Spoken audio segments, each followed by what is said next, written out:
Bonjour Maxime, merci d'être avec nous ce matin. Je le disais, vous êtes le propriétaire de la Sablière à Caluire-et-Cuire qui est située sur les hauteurs de la ville.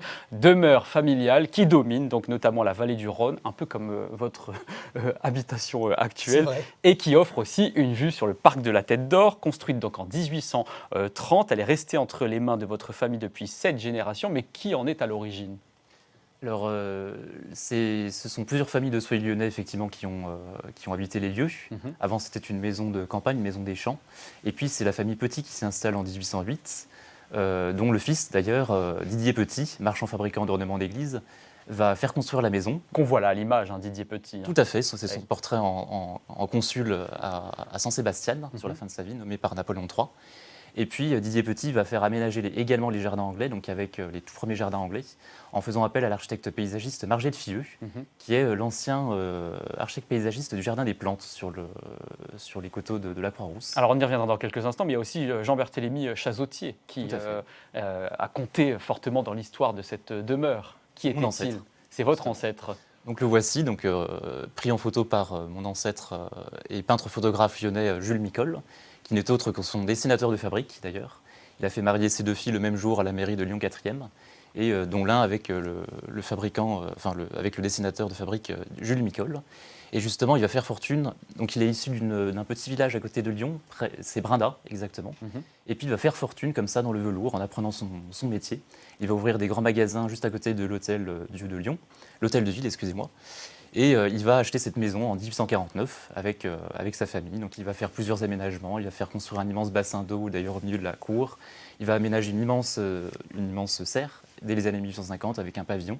Et puis il va compléter les anciens mûriers de Didier Petit, qui dataient des années 1830, avec toute une série de mûriers dès les années 1860. Alors avant de parler de nature, effectivement, on va revenir quand même sur l'architecture de cette maison qu'on a envie d'explorer un peu plus encore, parce que c'est vrai que ces décors illustrent à la fois pour l'extérieur et aussi à l'intérieur parfaitement cette époque du 19e siècle. Tout à fait. Alors les décors, vous aviez d'ailleurs à la place de la maison une ancienne serre. Puis sur cette ancienne serre va être édifiée une magnanerie. Et puis cette magnanerie va être transformée en maison bourgeoise. Une magnanerie, c'est un bâtiment pour élever les vers à soie. Oui. Donc c'est pour ça d'où les liens avec les mûriers dans le jardin qui étaient taillés en trogne pour pouvoir ramasser les feuilles et élever les vers à soie. Et donc cette maison va être aménagée en une maison d'agrément pour recevoir. Didier Petit va recevoir d'ailleurs des personnalités de l'histoire de France et de l'histoire de l'Espagne, ce qui ajoute encore plus à ce côté historique de la maison.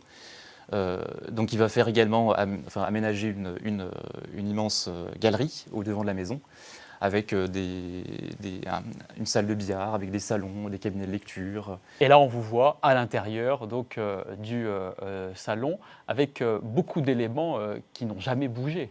Non. On a essayé, depuis le 19e siècle, on a tenté vraiment de conserver le mobilier tel qu'il est. Je complète également le mobilier à l'heure actuelle en complétant les collections de peintures, puisque ce qui permet également de restituer à la maison toute son histoire. C'est-à-dire peinture avec des portraits notamment de ceux qui sont à l'origine de cette maison. Tout à fait, que j'ai racheté d'ailleurs aux descendants. Et c'est ce qui donne sa valeur à la maison, si vous voulez. Et ce qui donne aussi sa valeur à la maison, c'est l'extérieur. Vous parliez très rapidement du jardin. C'est vrai qu'il est remarquable, de style à l'anglaise, et il apporte, quand on le voit à travers ces photos, un romantisme incontestable. Effectivement, c'est d'ailleurs l'époque où il a été édifié. Et puis on comprend mieux pourquoi d'ailleurs Didier Petit a fait construire cette maison face à Lyon, face au parc de la Tête d'Or, puisqu'il y a vraiment des relations historiques entre le parc de la Tête d'Or, entre le jardin botanique, et mon grand-père d'ailleurs au XXe siècle, qui a fait des échanges très importants, parce que ce n'est pas seulement un jardin anglais. C'est également un jardin botanique, exotique, avec des plantes du monde entier. Et c'est ce qui donne son cachet à la maison. Et donc mon grand-père a fait édifier des petites rocailles, des escaliers, des petits passages, etc. pour compléter ce jardin anglais. Et on comprend à travers votre propos que cette propriété a un intérêt à la fois historique, paysager et donc botanique. Et c'est pourquoi vous aimeriez qu'elle soit protégée au titre des monuments historiques. Pourquoi c'était important de lancer cette démarche qui n'a pas été initiée d'ailleurs par vos ancêtres ? Parce que la Sablière est une maison qui a plusieurs intérêts, tout à la fois sur place, qui a conservé sur place les archives depuis la Révolution.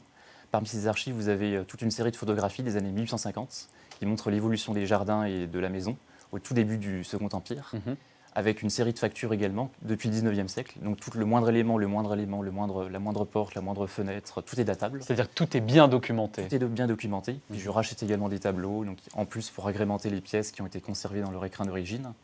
Et puis il y a ce jardin anglais ancien avec un patrimoine arboricole très ancien, remarquable, avec les tonnelles, la serre, les mûriers également que j'ai évoqués, les glycines aussi du milieu du 19e siècle.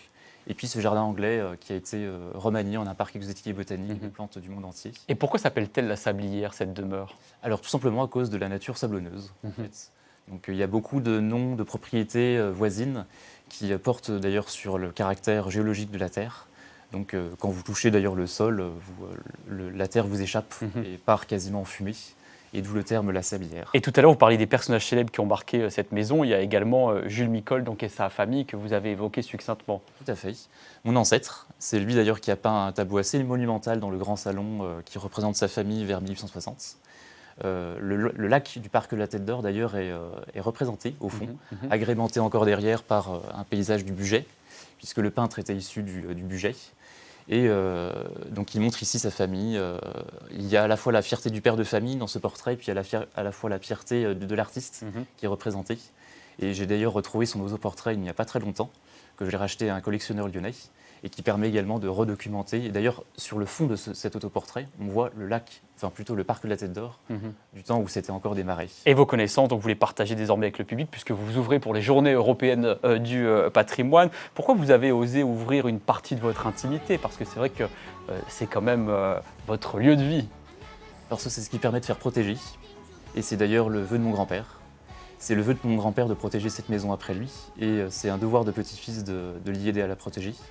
Si je vais me permettre de faire quelque chose sur votre plateau. Très rapidement, parce qu'il nous reste 10 secondes. D'adresser un appel à Madame la ministre de la Culture, qu'elle puisse visiter cette maison et protéger cette maison à tout prix.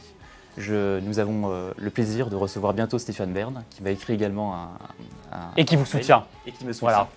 On va s'arrêter là parce qu'on arrive à la fin de l'émission. Merci beaucoup d'avoir été avec nous tous les deux ce matin et on se retrouve demain évidemment à 10h35.